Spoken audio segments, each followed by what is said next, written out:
नमस्कार विद्यार्थी मित्रांनो, जे विद्यार्थी 12वी सायन्स नंतर डिप्लोमा इन फार्मसी अर्थात डी फार्म जो की 2 वर्षाचा डिप्लोमा ज्यासाठी CET किंवा नीटची परीक्षा आवश्यकता नाही आहे त्यासाठी ॲडमिशन घेणार आहे, तर लास्ट डेट जी होती रजिस्ट्रेशनसाठी ती 30 सप्टेंबर होती। मात्र या ठिकाणी रजिस्ट्रेशनसाठी लास्ट डेट ही पुन्हा वाढलेली आहे।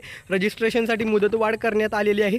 साधारणपणे 6 ऑक्टोबर 2024 6 ऑक्टोबरपर्यंत रजिस्ट्रेशन आणि फॉर्म व्हेरिफिकेशन करण्यासाठी यांनी मुदतवाढ देण्यात आलेली आहे।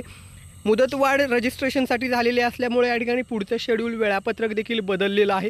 या ठिकाणी बघू शकता तुमची तात्पुरती गुणवत्ता यादी अर्थात प्रोव्हिजनल मेरिट लिस्ट ही 8 ऑक्टोबर 2024 रोजी येईल। त्यानंतर 9 ऑक्टोबर ते 10 ऑक्टोबरच्या दरम्यान तुम्हाला या ठिकाणी काही फॉर्ममध्ये चुका आढळल्या असतील, काही आक्षेप नोंदवायचा असेल, ग्रीव्हन्स टाकायचा असेल, नाव, मार्क्स, कास्ट कॅटेगरी, तर तो बदल करता येणार आहे।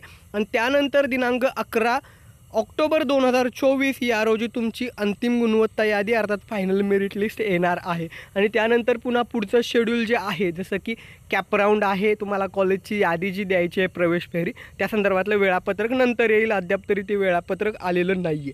तर या ठिकाणी आशा करूया ही शेवटची रजिस्ट्रेशनसाठी मुदतवाढ असेल, यानंतर मुदतवाढ होणार नाही अशी आपण अपेक्षा करूया। तर या ठिकाणी लक्षात ठेवा, बरेच विद्यार्थी अजूनही जर असे कोणी असतील की ज्यांना बी फार्मसाठी फक्त रजिस्ट्रेशन केलेलं आहे, डिप्लोमासाठी रजिस्ट्रेशन केलं नसेल, तर तुम्ही डिप्लोमासाठी रजिस्ट्रेशन करून घ्या जर तुम्हाला CET किंवा नीटला कमी मार्क्स असतील तर।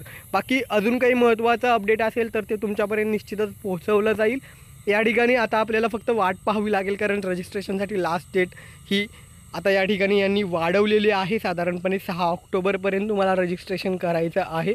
आणि फॉर्म व्हेरिफिकेशन ज्यांनी यापूर्वी रजिस्ट्रेशन केलं आहे, फॉर्म व्हेरीफाय केलं आहे, त्यांना फक्त आता या ठिकाणी जी प्रोव्हिजनल मेरिट लिस्ट आहे 8 ऑक्टोबर रोजी येणार, तोपर्यंत वाट पाहावी लागेल।